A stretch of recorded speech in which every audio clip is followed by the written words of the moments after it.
Hello students, today we are going to see this topic number 10, vibrations of air column in a pipe closed at one end. Like this is a pipe but closed at this end and one end is open. Here vibrations of air column. There are two types of vibrations of air column for our syllabus. Pipe closed at one end and pipe open at both ends. Out of these two types, first type, pipe closed at one end. Vibrations of air column. हवेचा column vibrate होईल in a pipe. कोणत्या pipe मध्ये की ज्याचं one end बंद आहे, closed म्हणजे बंद आहे, ॲट वन एंड म्हणजेच दुसरं एक एंड ओपन आहे. ओके, आता pipe closed at one end and open at another end. आणि हा पहिला टाईप झाला, एक तोंड बंद एक चालू. दुसरा टाईप आहे दोघं तोंड चालू. तो टाईप आपण नंतर बघणार आहेत ह्या टॉपिक नंतर. आता बघा, हा एवढा पाईप आहे, ह्याच्यामध्ये एक ट्युनिंग फॉर्क व्हायब्रेट करून साऊंड सोडला तर ही गोइंग वेव आणि आफ्टर रिफ्लेक्शन ही वेव, तर हे फास्ट ऍक्शन होते, आवाज जातो आणि बाहेर येतो. पण या ठिकाणी एक मोठा साऊंड तयार होतो, एक आवाज येतो. तर त्या आवाज येण्याला म्हणजे रेझोनन्स असं म्हणतात. काय म्हणतात? रेझोनन्स. ते प्रॅक्टिकल मध्ये आपण बघणार. पण आता बघा, हा पाईप आहे एवढाच आहे आणि त्याचं वन एंड बंद आहे. त्या पाईपची लेंथ स्मॉल एल आहे आणि जर आपण हे ट्युनिंग फॉर्कने ह्या सेंटरला असं पकडायचं, बरोबर ट्युनिंग फॉर्क या सेंटरला, तर आपल्याला एक वेव तयार करता येईल, साऊंड पण ऐकू येतो, अशी वेव तयार होते. म्हणजे आता या ठिकाणी वेव रिफ्लेक्टेड साऊंड आपल्याला ऐकू येतो. तर याला pipe closed at one end म्हणतात. ही लेंथ ऑफ द पाईप आहे, small L is the length of the pipe. आणि ऍक्च्युअली ही जी वेव तयार होते, अशा वेव्स तयार होतात, तर त्या वेव्स स्टेशनरी वेव्स प्रकारच्या असतात. मग स्टेशनरी वेव्स मध्ये असे लूप्स तयार होतात, बरोबर. इथं हाफ लूप तयार झालेलं आहे, इथं हाफ लूप तयार झालेलं आहे. तर हा पहिला प्रकार आहे. दुसऱ्या लूप मध्ये याच्यापेक्षा जास्त हायर फ्रिक्वेन्सी म्हणजे one loop complete and half loop. आणि थर्ड मोड जो आहे त्याच्यामध्ये to loops complete and half loop incomplete. तर हा ऍक्च्युअली आपण जो एअर कॉलम कन्सिडर करतो तो फक्त पाईप मधला कन्सिडर करतो, परंतु अँटीनोड हा या पाईपच्या थोडासा स्लाइटली वरती तयार होतो. आणि ही लेंथ पण मोजली गेली पाहिजे. इथं पाईप, इथं अँटीनोड तयार नाही होत, तो खरा इथं तयार होतो. हा एअर आहे, ही वरती हवा आहे आणि antinode is found at above actually the mouth of the pipe. So this distance is called as end correction. आपण ह्याला एंड करेक्शन असं म्हटलेलं आहे. एंड करेक्शन किती असतं? 0.3 times the diameter of this tube. He tube आहे. आता बघा, बाउंड्री कंडिशन म्हणजे अटीची कंडिशन काय आहे? तर बाउंड्री कंडिशन म्हणजे अट काय आहे? तर बघा, when the stationary waves are produced in a pipe closed at one end. जेव्हा स्टेशनरी वेव तयार होतात in a pipe closed at one end, ज्या पाईपचं एक एंड बंद आहे, a node is formed at the closed end. Closed बंदिस्त एंडला काय तयार होतो? नेहमी नोडच तयार होतो. बघा, बंदिस्त एंडला नेहमी नोडच तयार होतो, हे नक्की आहे. And an antinode is formed at the open end. आणि अँटीनोड कुठं तयार होईल? ओपन एंड जिथं असतं त्या ठिकाणी अँटीनोड तयार होतो. अँटीनोड हा ओपन एंडला तयार होणार किंवा ओपन एंडला नेहमी अँटीनोडच तयार होणार आणि क्लोज्ड एंडला नेहमी नोडच तयार होणार, ही एक अट आहे. याला आपण बाउंडरी कंडिशन असं म्हणतो. समजलं मग? This is called boundary condition. When the stationary wave, boundary condition काय आहे बघा? When the stationary waves are produced in a pipe closed at one end, जेव्हा pipe closed at one end मध्ये stationery wave तयार होतात, तर at closed end always node point is formed. At closed end, a node is formed at the closed end and an antinode is formed at the open end. This is the boundary condition. लक्षात ठेवा. Pipe बंद एकीकडे एका एंडला आणि दुसऱ्या एंडला open असेल तर जी पण स्टेशनरी वेव्ह तयार होते तिचं नोड हा नेहमी क्लोज्ड एंडला असतो आणि ओपन एंडला नेहमी अँटीनोडच तयार होतो, ही कंडिशन आहे. When the stationary waves are produced in a pipe closed at one end, a node is formed at the closed end while an antinode is formed at the open end. This is called the boundary condition for a pipe, for a vibrations of air column in a pipe closed at one end. आता याच्यात आपल्याला हा air column तीन प्रकारे vibrate होऊ शकतो. पहिले तीन प्रकार म्हणजे तो तीन पेक्षा जास्त प्रकारे व्हायब्रेट होऊ शकतो, पण पहिले तीन प्रकार जे आहेत, तीन मोड्स जे आहेत, टाइप्स जे आहेत, तर त्यांना म्हणतात vibrations of air column. First mode, fundamental mode is the first mode, मग सेकंड मोड, मग थर्ड मोड, म्हणजे तीन प्रकार आपण पाहणार आहे. आता बघा, लोवेस्ट फ्रिक्वेन्सी हा फंडामेंटल मोड म्हणजे काय? तर एअर कॉलम हा कमीत कमी किती फ्रिक्वेन्सीने व्हायब्रेट होऊ शकतो, ती फ्रिक्वेन्सी फाइंड आउट करायची आहे. आता कमीत कमी किती फ्रिक्वेन्सीने व्हायब्रेट होतो, त्याच्यापेक्षा अजून कमी शक्य नाही. अशी कमीत कमी फ्रिक्वेन्सी किती, तर त्याच्यासाठीचे आपण एक्सप्रेशन पाहणार आहेत. तर बघा, फंडामेंटल मोड ऑफ व्हायब्रेशन किंवा फर्स्ट मोड ऑफ व्हायब्रेशन, याला फर्स्ट मोड, याला सेकंड मोड आणि हा थर्ड मोड ऑफ व्हायब्रेशन आहे. आणि व्हेरी इम्पॉर्टंट क्वेश्चन आहे. तर बघा, फंडामेंटल मोड ऑफ व्हायब्रेशन मध्ये द लोवेस्ट फ्रिक्वेन्सी, लोवेस्ट म्हणजे ह्याच्यापेक्षा कमी फ्रिक्वेन्सी अजून नाही, the lowest frequency with which or air column vibrate is called as fundamental frequency. Fundamental frequency म्हणजे काय? The lowest frequency with which an air column vibrates. इथं जी हवा अडकलेली आहे ती व्हायब्रेट होईल, पण तिची फ्रिक्वेन्सी कमीत कमी असेल, त्या कमीपेक्षा अजून कमी पॉसिबल नाही. कमीत कमी, lowest. The lowest frequency with which an air column vibrate is called as fundamental frequency. And the corresponding mode is called fundamental mode.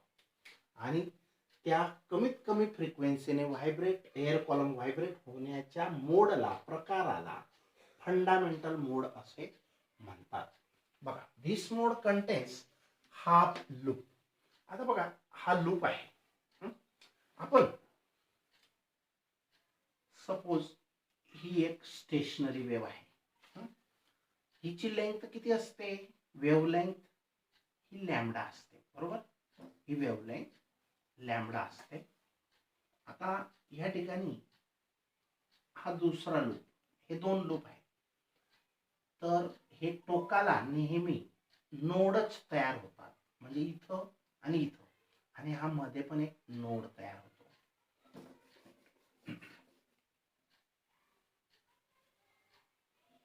तर आता या ठिकाणी हे नोड आहे आणि हा पण नोड आहे.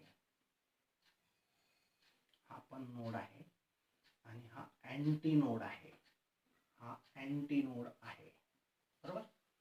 हा पॉइंट अँटी नोड, हा पॉइंट आणि हा पॉइंट, हे 3 पॉइंट नोड आणि हे 2 पॉइंट्स अँटी नोड. त्याच्यात ही टोटल लेंथ लॅम्बडा असेल, बरोबर. तर एक लूप साठी किती असेल, λ/2 असेल. बघा 2 लूप साठी किती असेल, equal to a wavelength lambda असेल. त्याच्यानंतर एका लूप साठी एकतर हा वेव्हलेंथ किती असेल, λ/2. आणि अर्ध्या लूप साठी हे डिस्टन्स किती असेल, λ/4. म्हणजे एका लूपचा अर्धा लूप, एक लूप हा λ/2 असतो, बरोबर. 2 लूप म्हणजे एक सायकल म्हणजे 2 लूप, हा लॅम्बडा असेल. तर एक लूप किती असेल, λ/2 असेल. आणि अजून एक लूपच्या हाफ म्हणजे λ/4. हे λ/2 च्या हाफ म्हणजे डिवाइड बाय 2, 2 2 जा 4. तर हाफ लूप म्हणजे λ/4 ही वेव्हलेंथ असेल. आता फंडामेंटल मोडचा अर्थ समजला. मग the lowest frequency with which an air column vibrates is called as fundamental frequency and the corresponding mode is called fundamental mode. आणि या मोडला आपण फंडामेंटल मोड म्हणतात. ह्या मोड मध्ये this mode contains half loop. Half loop म्हणजे एवढाच loop आहे हा, म्हणजे फुल जर केला तर खूप मोठा असेल, म्हणजे वेव्हलेंथ ही फार मोठी आहे. तर आता लेंथ ऑफ एअर कॉलम, हा जो एअर कॉलम आहे, अडकलेली हवा जी आहे पाईप मध्ये, तर त्याला म्हणायचं length of air column. He length आहे कॅपिटल एल. आणि लेंथ ऑफ लूप, हा लूप कोणताही असो, हाफ असो फुल असो, पण जेवढा लूप तयार झाला त्याची लेंथ, हा length of air column is equal to length of loop असायलाच पाहिजे. एअर कॉलमची लेंथ म्हणजेच लेंथ ऑफ लूप असली पाहिजे. मग तो लूप अर्धा तयार हो किंवा 1.5 तयार हो किंवा 2 लूप्स फुल 1 लूप हाफ असा तयार हो, तरी पण त्याच्यासाठी ही गोष्ट आपण नक्की सांगू शकतो. बघा length of air column is equal to length of loop. मग आता लेंथ ऑफ एअर कॉलम इथून इथपर्यंतची लेंथ ऍक्च्युअली पाईप एवढाच आहे, त्याची लेंथ स्मॉल एल आहे. पण आपण मागच्या टॉपिक मध्ये एंड करेक्शन शिकलो की हा अँटी नोड इथं तयार न होता तो slightly above and in the air, हवेमध्ये तयार होतो.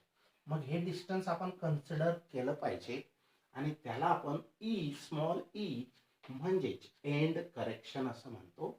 मग ह्या l small l length of the tube किंवा length of the pipe plus end correction add केलं तर ही करेक्ट लेंथ येते कॅपिटल एल. कॅपिटल एल कुठून असते, मग इथून तर इथपर्यंत. तर ही टोटल लेंथ ऑफ लूप. आता हा लूप जो आहे तो अर्धाच लूप आहे. आपण आताच शिकलो 2 लूप असतील तर लॅम्बडा, 2 लूप तयार झाले तर लॅम्बडा, एकच लूप तयार झाला तर लॅम्बडाच्या हाफ म्हणजे λ/2, आणि अर्धाच लूप तयार झाला तर हे डिस्टन्स किती, λ/4. म्हणून आता बघा ह्याची जी लेंथ आहे, length of the loop half loop किती असते, λ/4 असते. मग length of air column L is equal to length of loop किती आहे, λ/4. Here lambda is the wavelength of this stationary wave, जी पण वेव्ह तयार झाली. आता याच्यावरून लॅम्बडाची व्हॅल्यू फाइंड करा. लॅम्बडा इज इक्वल टू काय येणार, 4 इकडे एल ला मल्टिप्लाय होणार. मग lambda is equal to 4l. आता बघा लॅम्बडाची व्हॅल्यू आपण बनवली 4l, पण एक फॉर्म्युला आहे बघा 11th मध्ये आपण शिकलो व्हेलॉसिटी, फ्रिक्वेन्सी आणि वेव्हलेंथ यांचं relation. v is equal to n lambda for sound. Sound chapter मध्ये आपण v is equal to n lambda हे शिकलेलो आहे 11th मध्ये. हा व्हेरी बेसिक फॉर्म्युला आहे. आता याच्यामध्ये n ची व्हॅल्यू कशी तयार करणार, v upon lambda is the n. n ची व्हॅल्यू काय असेल, n is equal to v upon lambda. मग आता लॅम्बडाची व्हॅल्यू आपण 4l तयार करून ठेवलेली आहे. तर याच्यावरून लॅमडाची व्हॅल्यू 4l पुटअप करा. हा v जसाच्या तसा, n जसाच्या तसा. So n is equal to v upon 4l. मग n is equal to v upon 4l. तर या एल ची व्हॅल्यू अजून काय असते? या कॅपिटल एल ची व्हॅल्यू काय असते? स्मॉल एल प्लस ई म्हणजे एंड करेक्शन. तर हा कॅपिटल एल म्हणजे करेक्ट लेंथ असते. तर capital L means correct length, total length. Small l is the length of the tube or pipe and small e is the end correction. This plus this that gives l. मग l ची value काय असते? l plus small, small l plus small e means end correction. आता ह्या l ची value small l plus e या ठिकाणी put up करा. मग n is equal to v upon 4. n is equal to v जसाच्या तसा 4 आणि कॅपिटल एल ची व्हॅल्यू आपण पुटअप करणार स्मॉल एल प्लस ई. किंवा ही टोटल लेंथ पण माहिती असेल तर हा फॉर्म्युला यूज करू शकतो तोच. आणि जर आपल्याला small L plus E separate दिलेले असतील तर हा फॉर्म्युला यूज करू शकतो. Let this is the first equation N. तर ह्या वेव्ह ची स्टेशनरी वेव्ह जी तयार झाली, pipe open close at one end, open at another end, तर ती फ्रिक्वेन्सी आहे v upon 4l. n is equal to v upon 4l. Very very important formula. This is expression for हे किंवा हे same आहे, फक्त capital L means l plus e आपण घेऊ शकतो. This is expression for fundamental frequency और first harmonic. याला म्हणतात fundamental frequency itself is a first harmonic. लक्षात ठेवा ही गोष्ट. हा पहिला प्रकार आहे. फंडामेंटल फ्रिक्वेन्सी हा फर्स्ट हार्मोनिक असतो. आता सेकंड मोड आलं लक्षात. काय करायचं? यांची इक्वॅलिटी घ्यायची. Length of air column is equal to length of loop. Length of loop lambda मध्ये सांगायचा. लॅम्बडा बाय 4 आहे हाफ लूप म्हणजे. आणि लेंथ ऑफ एअर कॉलम किती आहे? Capital L. याच्यावरून लॅम्बडाची व्हॅल्यू तयार करायची. ती जी येईल 4l ती पुटअप करायची. ह्या फॉर्म्युल्यामध्ये v is equal to N lambda हा बेसिक फॉर्म्युला आहे. मग ह्याच्यावरून एन ची व्हॅल्यू तयार करायची v अपॉन लॅम्बडा. आणि फ्रिक्वेन्सीसाठी हे relation n is equal to v upon लॅम्बडाची व्हॅल्यू जी असेल 4l ती पुटअप करायची. परत कॅपिटल एल हा फॉर्म्युला तर तयार झालाच, पण ह्या एल ला आपण ह्याच्याने रिप्लेस करू शकतो स्मॉल एल प्लस ई. मग हा जो फॉर्म्युला आहे किंवा हा जो फॉर्म्युला आहे, तर ही frequency of first mode. First mode म्हणजे किंवा fundamental mode. Fundamental mode is the first mode. तर कमीत कमी फ्रिक्वेन्सी आहे. याच्यापेक्षा अजून कमी फ्रिक्वेन्सीने हा एअर कॉलम व्हायब्रेट करता येऊ शकत नाही. हा air column with the help of tuning fork ने आपण व्हायब्रेट केलेला आहे. ओके. आता सेकंड मोड काय आहे? बस हेच लॉजिक प्रत्येक ठिकाणी वापरलेलं आहे find out frequency find out करायची. आता बघा सेकंड मोड और फर्स्ट ओव्हरटोन. हा इथं पण capital L is equal to small L plus E. हा ही गोष्ट लक्षात ठेवायची. तर फर्स्ट ओव्हरटोन किंवा सेकंड मोड. आता सेकंड मोड म्हणजे याच्यानंतर ही कमीत कमी फ्रिक्वेन्सी आहे v अपॉन 4l. या एअर कॉलमची कमीत कमी फ्रिक्वेन्सी आहे की ज्या फ्रिक्वेन्सीने तो एअर कॉलम व्हायब्रेट होऊ शकतो. हा v is the velocity of the v is the speed of sound or velocity of sound. L is the correct length. N is the frequency of vibration. Here lambda is the wavelength. Wavelength of this wave produced. आता second मोड म्हणजे याचा पुढचा टप्पा. हा ही कमीत कमी फ्रिक्वेन्सीने हा vibrate करता आला, पण याच्यापेक्षा दुसरा असा टप्पा की पुढची स्टेप की याच्यापेक्षा जास्त, पण अजून खूप किती पण जास्त नाही. याच्यानंतरची दुसरी स्टेप म्हणजे हीच, त्याला म्हणतो आपण सेकंड मोड. मग याची वरचढ फ्रिक्वेन्सी कोणती? वरचढ किंवा त्याच्यापेक्षा जास्त त्याला आपण फर्स्ट ओव्हरटोन म्हणतो. तर बघा this mode contain one full loop and one half loop. आता याच्यात वन फुल लूप आणि एक हाफ लूप तयार झाला. काय कारण? कारण एकच आहे की बंद क्लोज्ड एंडला नोड पॉइंट तयार व्हायला पाहिजे ही अट आहे. आणि ओपन एंडला अँटीनोड तयार व्हायला पाहिजे, ही पण अट आहे, बाउंड्री कंडिशन. कंडिशन म्हणजे अट आहे. मग इथं अँटीनोड, इथं नोडच यायला पाहिजे. मग आणि ह्याच्यापेक्षा जास्त फ्रिक्वेन्सी पाहिजे. पाईप तोच आहे, पाईप सेम आहे, लेंथ ही इथं जी होती तीच आहे. आता ट्युनिंग फॉर्क मात्र चेंज असेल, म्हणजे फ्रिक्वेन्सी वेगळी असेल ह्या वेव्हची. मग याच्यापेक्षा वरचढ म्हणजे पुढचा टप्पा कोण येऊ शकतो पॉसिबली, तर हा 1.5 लूपच तयार होऊ शकतो. याचं वरचढ पुढचं, त्याच्यानंतर लहान हेच. तर असा जो टप्पा आहे, तर तिथं एक लूप आणि एक हाफ लूप तयार होऊ शकतो. मग बघा, एक लूप म्हणजे λ/2. एक लूप म्हणजे किती?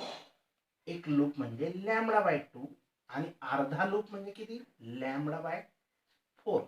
किती तयार होतील बघा. ह्याला आपण 2 ने मल्टिप्लाय केलं, 2λ प्लस λ मीन्स 3λ/4. म्हणजे ही सम काय येईल? 3λ/4.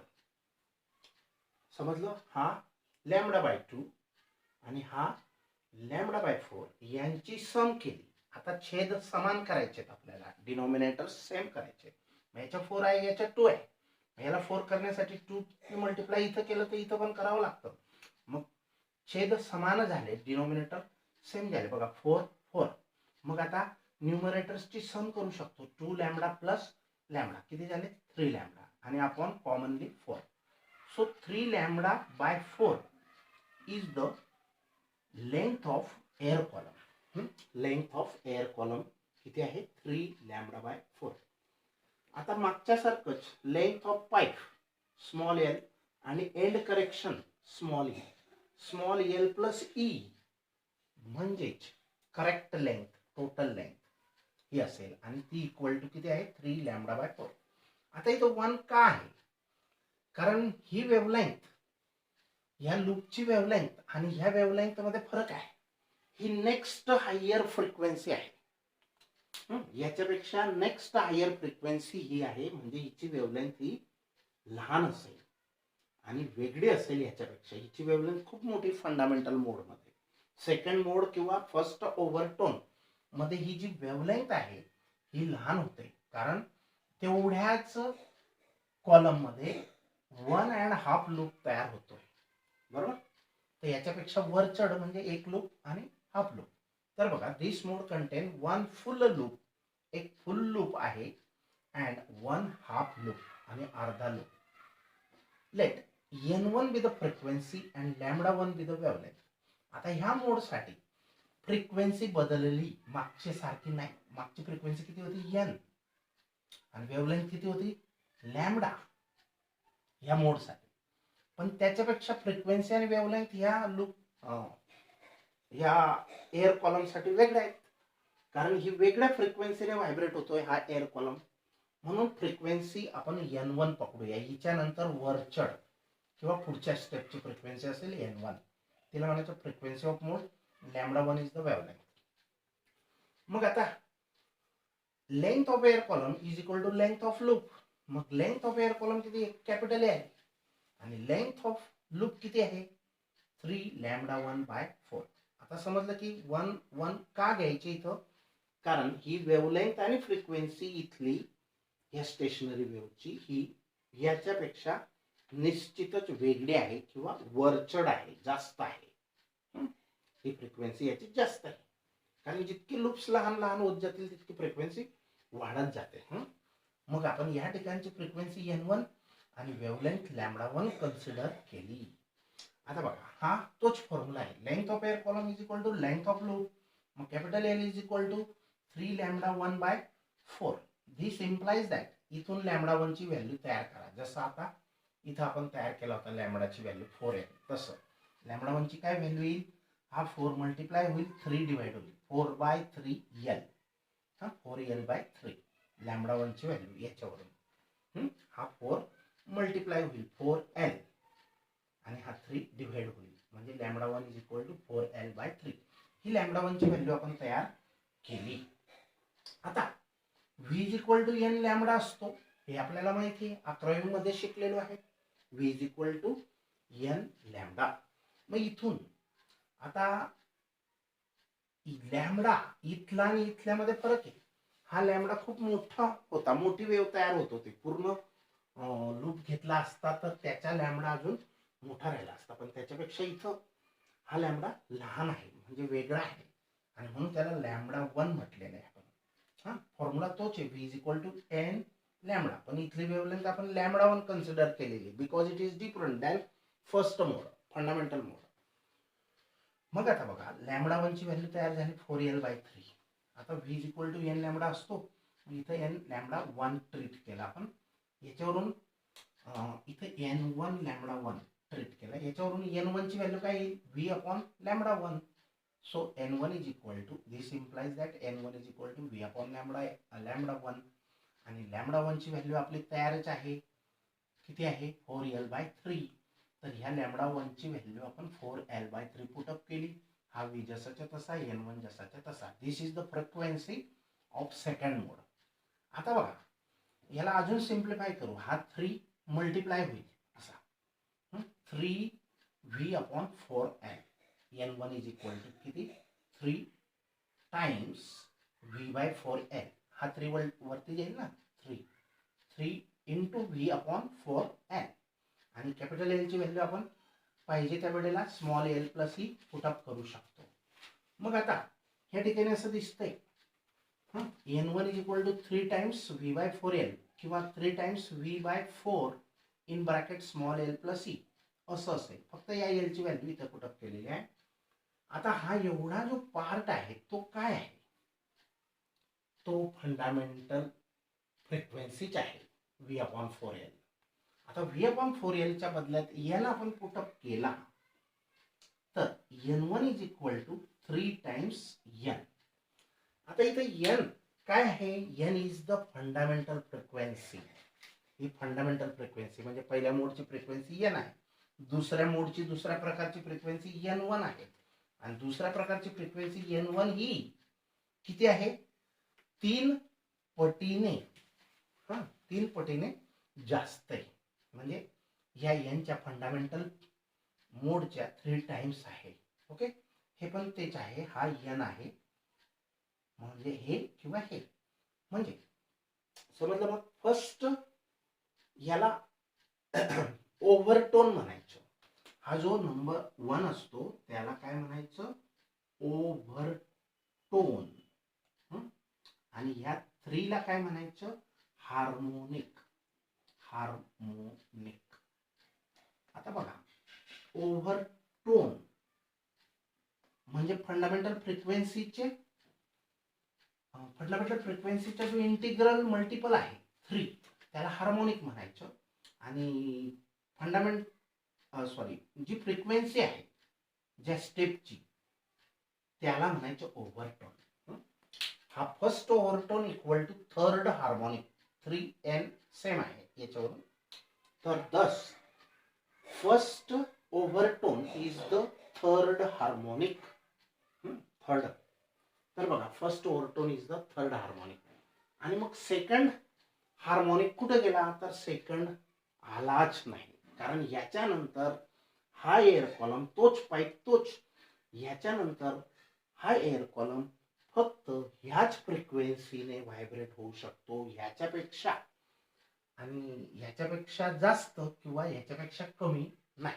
सॉरी, याच्यापेक्षा जास्त नाही होऊ शकतो, पण याच्यापेक्षा अजून, म्हणजे हे दोघंही अशा स्टेप्स आहेत की याच्यानंतर हीच स्टेप येणार, अजून मध्ये कोणती स्टेप येऊ शकत नाही, फ्रिक्वेन्सी येऊ शकत नाही. म्हणजे या फंडामेंटल फ्रिक्वेन्सीच्या पुढची फ्रिक्वेन्सी n1च असेल, पुढची स्टेप हीच असेल.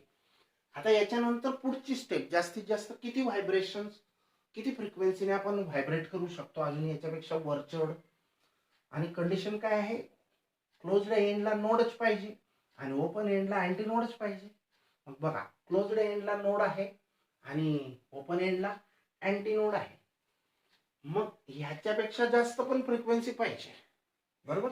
आणि नोड पॉइंट इथं यायला पाहिजे आणि अँटी नोड इथे यायला पाहिजे. मग पॉसिबल काय आहे, याच्यामध्ये अजून एक लूप वाढेल, म्हणजे 2.5 लूप्स पॉसिबल आहेत. याच्यानंतरची पुढची स्टेप किती आहे, 2.5 2 full and 1 half loops. लक्षात ठेवा, थर्ड मोड और सेकंड ओव्हरटोन, दिस मोड कंटेन्स 2 फुल लूप्स, 2 पूर्ण लूप्स आहेत, अँड 1 हाफ लूप, हा 1 हाफ लूप आहे. इथं फ्रिक्वेन्सी ह्याच्यापेक्षाही वेगळी वरचढ आहे, ह्याच्यापेक्षा ही फंडामेंटल मोडची फ्रिक्वेन्सी, त्याच्यानंतर N1 ही सेकंड मोडची फ्रिक्वेन्सी, N2 ही थर्ड मोडची फ्रिक्वेन्सी, हा तिसरा प्रकार म्हणजे सेकंड ओव्हरटोन. हा ओव्हरटोन आहे, हे हार्मोनिक आहे. हा नंबर जो असतो integral multiple of fundamental frequency, हा एन म्हणजे हा एन आहे, हा फंडामेंटल, आणि N2 म्हणजे ही थर्ड मोडची फ्रिक्वेन्सी आहे.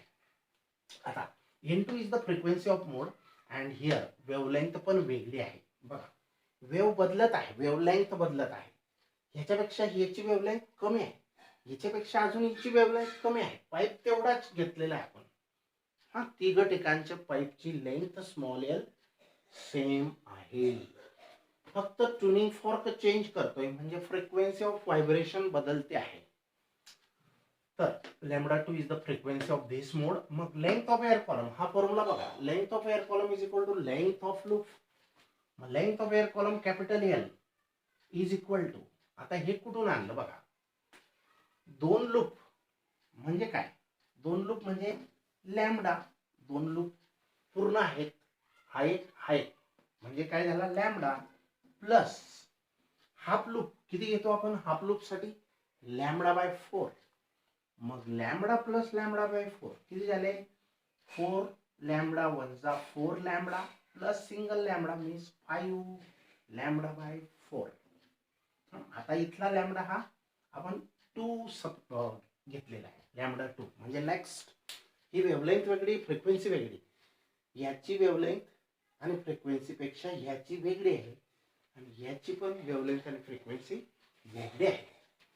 तर हा 5 λ/2, 5 λ2/4 असा हा लॅम्बडा आपण 2 कन्सिडर केलेला आहे थर्ड मोड मध्ये.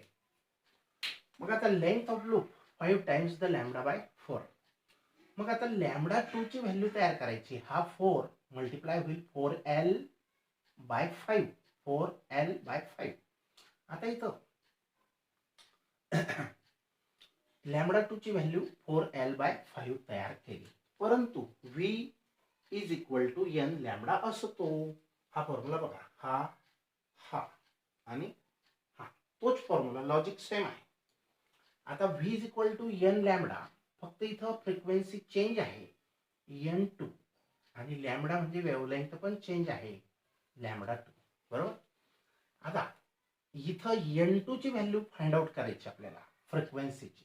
मग काय होईल, N2 is equal to v upon λ2, N2 is equal to v upon λ2. v जसाच्या तसा, N2 जसाच्या तसा, λ2 ची व्हॅल्यू काय पुट करायची आपल्याला, 4l/5. आता हा 5 कुठे जाईल, मल्टिप्लाय होईल 5 टाइम्स v अपॉन 4l, पण N2 is equal to 5 times v upon 4l. पण v अपॉन 4l काय आहे, ह्याच्याच सारखं, तो तर फंडामेंटल फ्रिक्वेन्सी आहे n. मग 5 जसाच्या तसा, आणि याला आपण n म्हणू शकतो. मग याला सेकंड ओव्हरटोन म्हणायचे. हा जो नंबर आहे हायर फ्रिक्वेन्सी, त्याला ओव्हरटोन म्हणतात, आणि इंटिग्रल मल्टिपल ऑफ फंडामेंटल फ्रिक्वेन्सीला हार्मोनिक म्हणतात. मग इथं second overtone is equal to fifth harmonic. thus the second overtone is the fifth harmonic. आता ऑर फॉर्म्युला, फक्त कॅपिटल एल ची व्हॅल्यू आपण पाहिजे त्या वेळेला ब्रॅकेट मध्ये स्मॉल एल प्लस ई लिहू शकतो. हा फॉर्म्युला सेम आहे, फक्त इथे एल ची व्हॅल्यू काय पुट केलेली आहे, small L plus E, end correction adjust केलेलं आहे. आणि हा तर माहिती आहे आपल्याला, हा तर काय आहे फंडामेंटल फ्रिक्वेन्सी, ही किंवा ही, एक तर हे घ्या एक तर हे घ्या. आता v upon 5 times the fundamental frequency, N2 is the 5 times the fundamental frequency, means here 2 is the number that is overtone. मग किती सेकंड आहे तर सेकंड ओव्हरटोन. आणि हा जो integral multiple of fundamental frequency असतो, त्या इंटिग्रल मल्टिपलला आपण काय म्हणतो, हार्मोनिक म्हणतो. तर fifth harmonic, second overtone is the fifth harmonic याच्यावरून the second overtone is the fifth harmonic. आणि मग आता बघा इथं थर्ड हार्मोनिक आलं, इथं डायरेक्ट फिफ्थ आलं, आणि इथं तर first fundamental frequency itself is a first harmonic असते. Fundamental frequency is the first harmonic असते.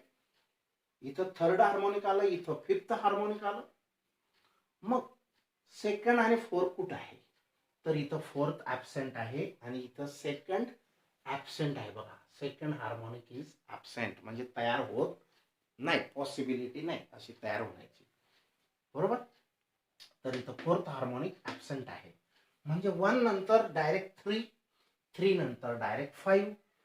मग याचा अर्थ काय होतो, ऑड हार्मोनिक्स आर प्रेझेंट. हे हार्मोनिक्स आहेत 3, 5, 1, हे हार्मोनिक्स आहेत. तर हे ऑड हार्मोनिक्स आहेत.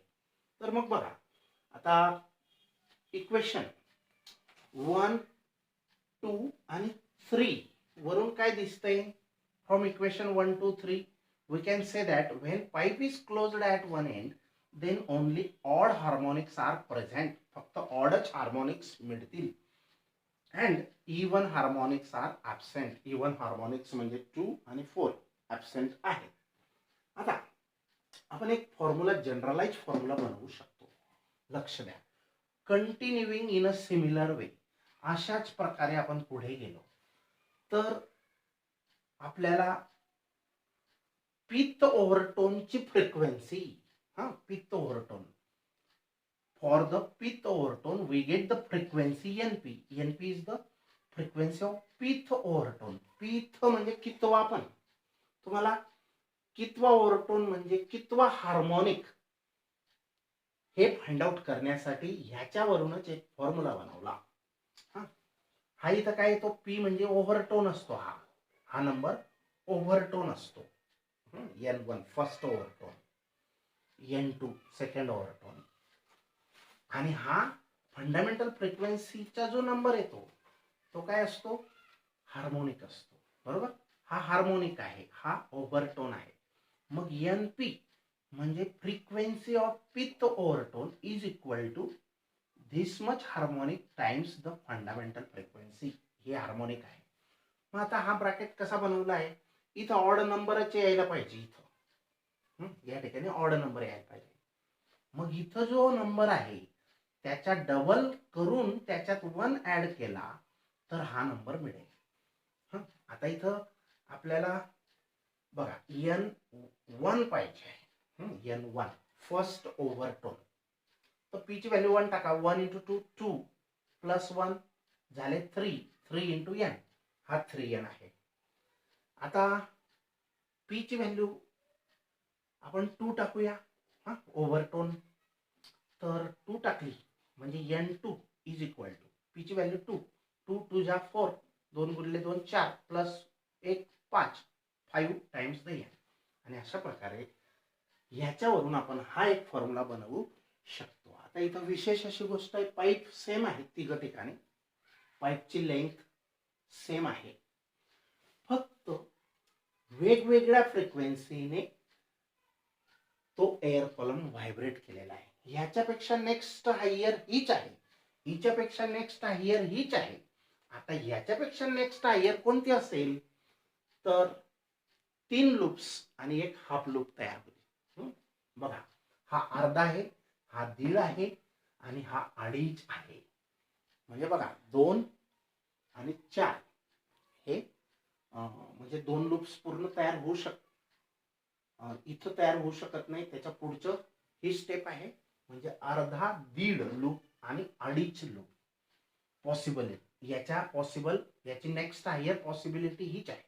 म्हणजे ह्या एअर कॉलमला याच्यानंतर हायर फ्रिक्वेन्सीने आपण फक्त ह्याच फ्रिक्वेन्सीने व्हायब्रेट करू शकतो. याचा अर्थ असा आहे, first step, second step, third step. Now in this way will stop here. जास्त मोठा झाला.